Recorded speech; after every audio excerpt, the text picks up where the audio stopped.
Have you ever noticed how much we love to talk about sacrifice in our culture? Because I think it's true. We love to talk about what we had to give up.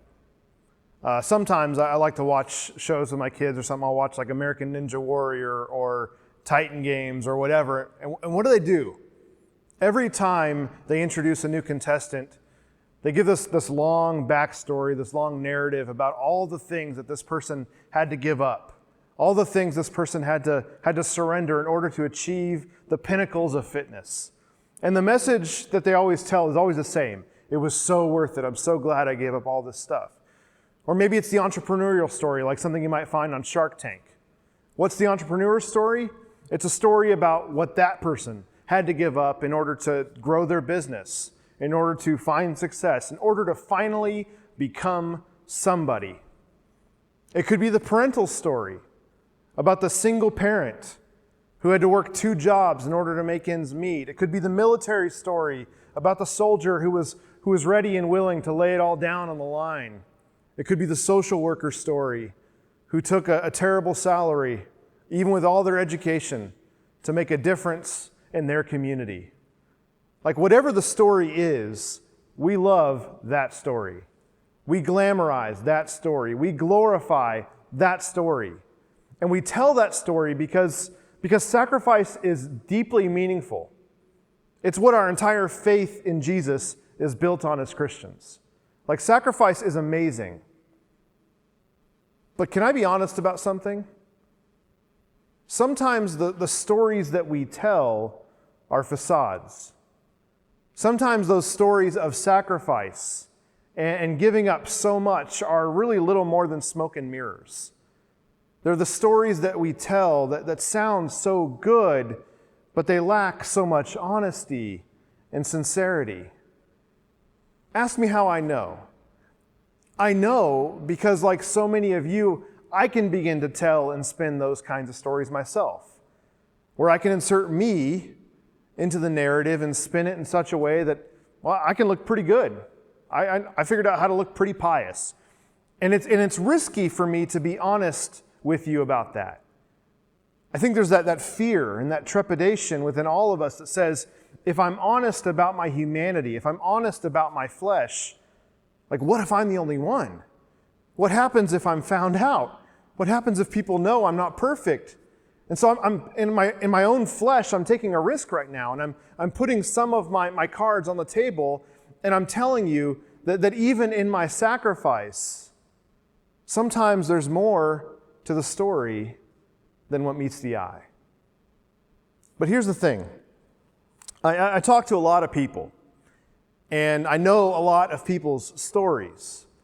I know about how people portray themselves and who they portray themselves to be, and a lot of times I know who they really are. And I've come to find out that I'm not altogether different than a lot of you. So, perhaps we can all relate to stories where we've really kind of leaned into that hero narrative, even though the truth of what motivates us is sometimes a little different. We just don't really like to tell those stories. As a 90s kid and a big sports fan, I grew up with a lot of larger-than-life characters, ranging from MJ to Shaquille O'Neal to Ken Griffey Jr. or Bo Jackson. On and on it goes. But right up there with the best of them was a guy known as Primetime. You might remember him, Deion Sanders, right? I mean, Deion Sanders, when I would watch him as a kid, he was as skilled a defensive back as the NFL has ever seen and had ever seen. And he had swag. He had swagger all over the place that went right along with all that talent. And this is a guy that loved attention. And he backed it up on the field. But something interesting happened in his life toward the end of his career. He found Jesus, and all these narratives that were built around him to glorify him and to proclaim his greatness, suddenly all those things took a back seat to what Jesus was doing in his life. And I'll never forget his words about what he did after he finally won the Super Bowl, after he'd finally sacrificed so much that he'd finally achieved the pinnacle of success and greatness in his sport. He said it was then that he realized that he was empty. And so in 1997, he's come out now and said he got so down that he took his car and he drove it off a 40-foot cliff in hopes of ending his life. And he managed to walk away virtually unscathed. Like in the public eye, Primetime was a hero. But behind the scenes, Dion hit rock bottom. And in an interview about that season of his life, he said this. He said, "Rock bottom for me was having hundreds of suits and not covering the pain. Rock bottom for me was having hundreds of pairs of shoes, but couldn't take a step in the right direction. Rock bottom for me was having 10 cars and not going anywhere. Rock bottom for me was having a 14,000 square foot mansion, but never feeling at home. Rock bottom for me was laying between 2 and 3 women at a time, but you get up unsatisfied. Laying right beside the person who said they love you, but she didn't even know you were in pain." Primetime says that was rock bottom for me. And so sometimes the stories that we tell and the stories that we believe lack honesty. And because they lack honesty, sometimes we fail to see some truths that we never would have missed if we'd been willing to open our eyes, even just a little bit. Just this week, my wife Tiffany and I got into a discussion, and we're just talking about all kinds of stuff related to life and marriage and family and just all the stuff you talk about within a marriage and family context. And you know what I realized? I realized even in that moment that it's easy to deceive even ourselves. Like I think I realized that I had deceived myself on some things and in some ways that I was being selfish. And see, the thing is, if you had asked me, "Josh, are you selfish?" I would have said, "Well, yeah, everybody is." And I would have told you about some of the areas that I could have worked on, some of the areas I could have improved in me, and you likely would have nodded along like you understood and you believed that I was being genuine, I was being honest. But you see, even in that moment, even as I'm confessing my imperfections, I can also be ever so subtly misleading about myself. I can self-deprecate and still save face. I can be honest and still find a way to sugarcoat things so that I'm dishonest. I don't know if that makes sense to you, but that's the truth. And once I sugarcoat and once I've swayed you in my self-deprecation, I've kind of bought myself some credibility. I've bought myself some reliability in your eyes. And now I've told you a half-truth that even I'm starting to believe. And when I tell that half-truth, it's amazing how I can somehow spin that story into one where even in my confession, I can find a way to get others' adoration. Like sometimes even the self-deprecating stories that we tell about ourselves can still become stories designed to magnify ourselves. And it's there that I want to begin this morning. I want to invite you to open up your Bibles to the book of Zechariah. This is not the book of Zephaniah, but the book of Zechariah. And that's going to be where we're spending a lot of our time today in the text. If you're just joining us for the first time, we are in week 8 or 9, depending on how you want to count it, of our sermon series called Captive. And Captive is a series that's been designed to look at the intersection of Israel's story as God's people taken away from home and taken away from what is normal and put into captivity in a foreign land, put into a land called Babylon. And we're looking at that in relation to our story as a people who are sort of plucked from normalcy and held captive in our homes while a virus rages around the globe all around us. And so it has and it continues to be such a rich story, and I hope it has blessed you as much as it's frankly blessed me to be able to preach and teach this series. But this week represents a return of sorts. As you look around, I'm obviously not in my living room now. I'm back to our church building. I'm back to where we all started. And many of you watching right now are here with me. We've had a limited return, a soft return, if you will. But it's not a return to normal. It's a return to a new normal, where everything is not quite as it was. Even as you look behind me, everything behind me is not quite as it was. And as we continue in this story about God's people in captivity, we're also reading about a return to a new normal for them, the chance for God's people to go back to Jerusalem and to rebuild. Now, thankfully, as you can see, our buildings weren't destroyed like theirs were when we left. But even for us, we're entering into a new season of rebuilding. It's a season where we both grieve what was and we look forward to what God is preparing to do in our future. And so, though we're going to be spending a lot of our time in Zechariah primarily this morning, we're going to begin our story in the book of Ezra, because Ezra sort of sets the stage. It sets the foundation for the return. Now, if you open your Bibles or you go to the table of contents, it may be weird for you that these two books, hundreds of pages apart from one another, work in conjunction to tell part of the same story. But that's exactly how this text works. And so just like if you go into a library, and there may be a section of history and a section of photography and a section of nonfiction over there, our Bibles kind of work in the same way, right? Books are clustered together by the kind of literature they are. And so when you look at Ezra is part of the historical book section of Scripture. And when you look at Zechariah is part of the prophets. And yet, just like a photography book and a history book might work together to be able to tell one story, so these two books are kind of working together to tell one consistent story.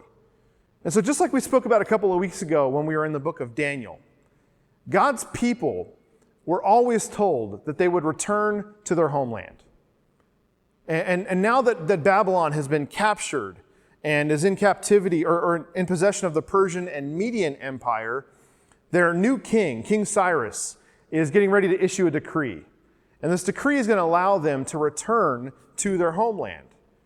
And so he's still king, but they can travel back and begin to rebuild as part of the Persian Empire. And so the text in Ezra begins this way. It says, "This is what Cyrus, king of Persia, says. The Lord, the God of heaven, has given me all the kingdoms of the earth, and he has appointed me to build a temple for him at Jerusalem in Judah. Any of his people among you may go up to Jerusalem in Judah and build the temple of the Lord, the God of Israel, the God who is in Jerusalem, and may their God be with them. And in any locality where survivors may now be living, the people are to provide them with silver and gold, with goods and livestock, and with free will offerings for the temple of God in Jerusalem." And so Ezra sets the stage for the beginning of the book of Zechariah. And as Zechariah begins, God's people are confronted with hundreds of years of their own sinfulness.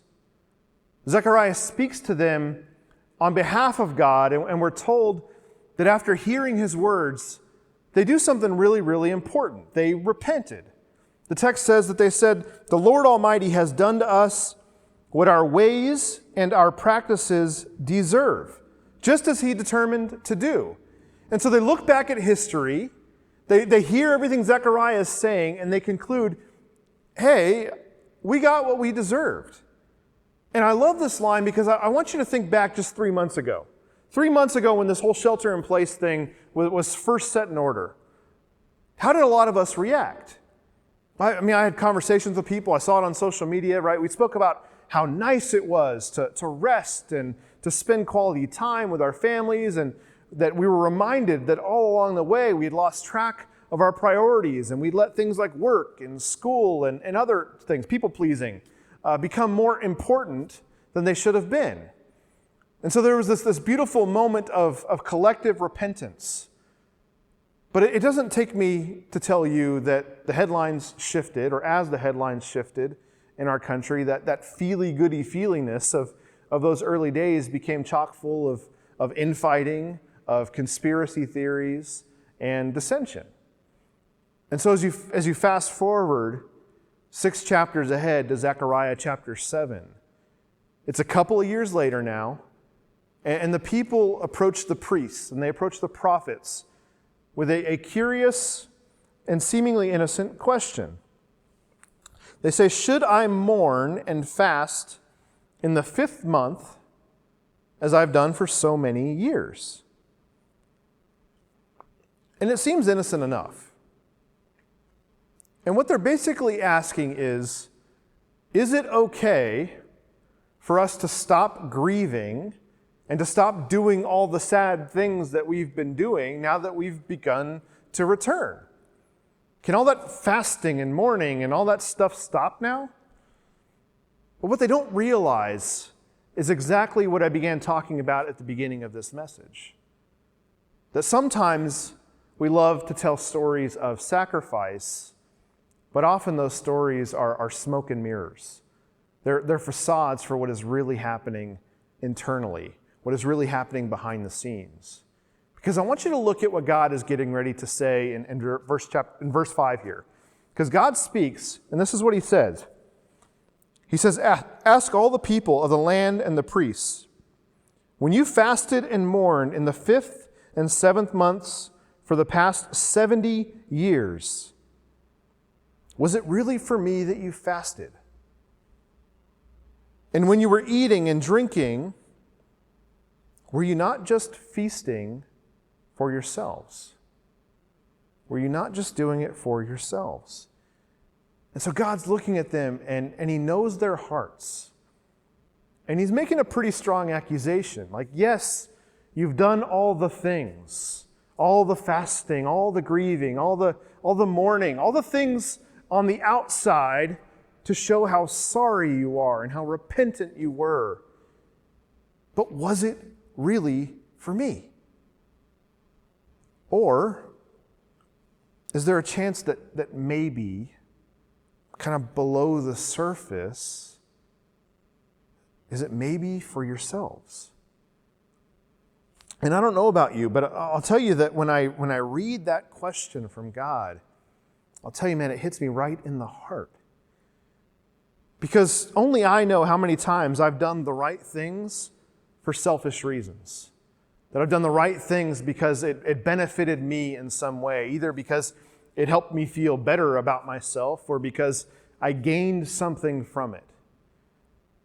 And just as God sees right through me, he sees through them, and he reminds them of what he wanted all along. This is chapter 8, verse 9. It says, "This is what the Lord Almighty said. He said, administer true justice and show mercy and compassion to one another. Do not oppress the widow or the fatherless, the foreigner or the poor. Do not plot evil against each other." So God's saying, like, hey, I've been saying the same thing for like all of time. Show justice, show compassion to one another. That's what I care about. But verse 11 says that they refused to pay attention. It says stubbornly, they turned their backs, they covered their ears, and they made their hearts as hard as flint. And they would not listen to the law or to the words that the Lord Almighty had sent by his Spirit through the earlier prophets. And so the Lord Almighty was, as you might expect, pretty angry. Interesting here, your English Bibles say flint. But in reality, the word here is diamond, the hardest material on earth. Like if it said diamond, we'd just sort of mess it up and thinking it was talking about a precious stone or something. So they change it so that we don't miss the point of what they're saying. But God reminds them that when they're confronted with the fact that they didn't show true justice, that they didn't show mercy, that they didn't show compassion on one another, or with the fact that they oppressed the vulnerable, that they oppressed the marginalized in society, when God tells them that, what did they do? It says they turned their back, they plugged their ears, and they developed hearts as hard as a diamond. And man, if that doesn't sound exactly like so many people in our world today, then I don't know what does. Because I've seen a lot of Christians who, when confronted with the very same kinds of behavior, they've hardened their hearts and they've plugged their ears in all the same ways. Like, this should be a warning to us as Christians in our land. Because God says it was for all of those reasons that they went into exile and captivity in the first place. Verse 13 says, when I called, they did not listen. And so when they called, I would not listen, says the Lord Almighty. And yet even in this, Zechariah reminds us that God longed for his people so intensely that he resolved to restore them to him. He longed for them. He says, I was jealous for you. I wanted you back. And as we fast forward to chapter 8, the Lord begins to speak. And he speaks a series of 10 prophecies in rapid fire succession. Boom, boom, boom, boom, boom. But they all sort of build on one another and they tell one story as they progress. And so God reminds them where they came from. He says, hey, there was a time, this is according to verse 10, there was a time where there were no wages for man or beast, where there was no one could do business safely. Like, hello, does that sound familiar? No wages, no business. And God says something deeply interesting. He says, for I had turned every man against his neighbor. I had turned every man against his neighbor. Like God essentially admits that he had purpose in stirring dissension among the people. Why? Why would God do that? It's because they weren't caring for one another as they should have. It's because they tolerated oppression. They tolerated injustice among one another. But God promises also that in exactly the same way that he took away their economic prosperity, he says, man, there will be a day when I will restore all these things to my people. And he says something subtle, and he says something powerful. If you remember last week's message, as we talked about Galatians chapter 4, it's this, that God's restoration of his people will come as an inheritance to the remnant of this people. In other words, it's not about who your descendants are. It's not a promise for everyone. It's a promise for a remnant, for a portion. And it will come as an inheritance. It will come to those who are truly belonging to the family of God. But it's verse 16 that I think carries some very specific instructions to God's people. It's a call. It's a reminder that once again, going forward, this is what God cares deeply about. Are you ready? This is what he says. It says in verse 16, these are the things you are to do. Speak truth to each other and render true and sound judgment in your courts. Do not plot evil against each other, and do not love to swear falsely. I hate all this, declares the Lord. Now, these aren't the same words as chapter 7. They're different words. But God is once again saying, frankly, the exact same thing. He's saying, I care about justice. I care still about marginalized people, about oppressed people, about poor people. I care that those people are treated compassionately. I care that they're treated justly, and I hate. It's not very often God uses the word hate. I hate when they are not. And so he says in verse 19, here's what I want you to do. I want you to love truth, and I want you to love peace. Love truth and peace. Does he want them here to continue to fall in love with their own sacrifices? Like, is he impressed by what they've done to sacrifice for him? I hope it's obvious, no. He says that the fasts that they're asking about, these things that they've been doing for 70 years to grieve and mourn and wail, he says those things are about to become celebrations. You know, you think about the life and the story of Jesus. Jesus once said a curious thing. When all these religious people approached him, and they asked him in Matthew's gospel why he was eating with tax collectors and sinners. Why are you eating with all these people you shouldn't be eating with? Don't you know better? And I love it because it's the exact same question that was asked in Luke's gospel last week. And in Luke's gospel, Jesus begins to tell them the parable of the prodigal son. But here in Matthew's gospel, something else is told. Jesus says this, I want you to go and I want you to learn what this means.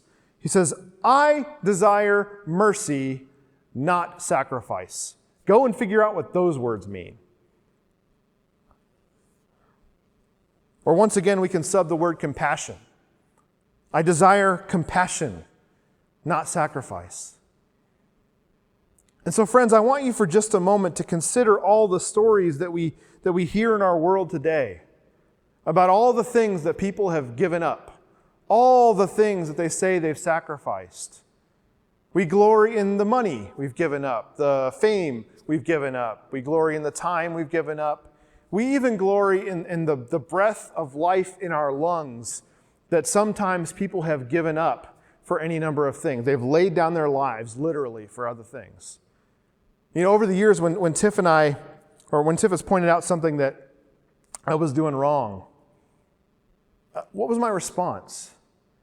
My response was I would change, or I'd give up some behavior, whatever it was that was irritating her or was wrong or whatever.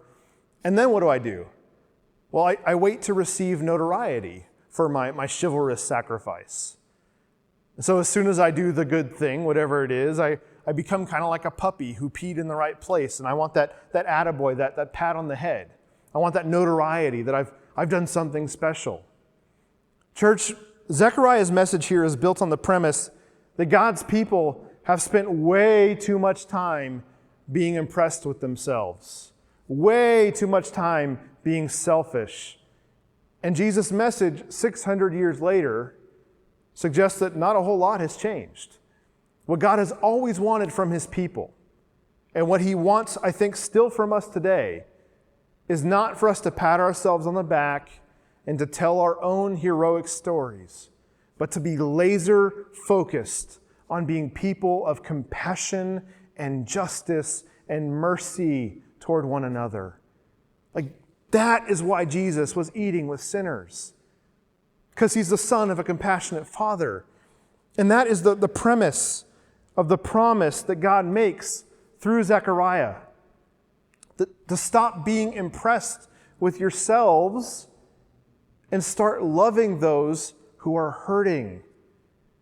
That your stories of sacrifice serve one purpose. When you tell those stories about all the things that you had to give up, what are you doing? You're giving yourself glory. That's why he says, like, when you're fasting, don't contort your face and make a big thing of it. Our stories of sacrifice accomplish the same thing. And yet God tells us over and over and over again that the glory belongs to him alone. And so I think the message coming from this is like, don't worry about what you've given up. Don't be eager to reward yourself and pat yourself on the back and tell that story. Why?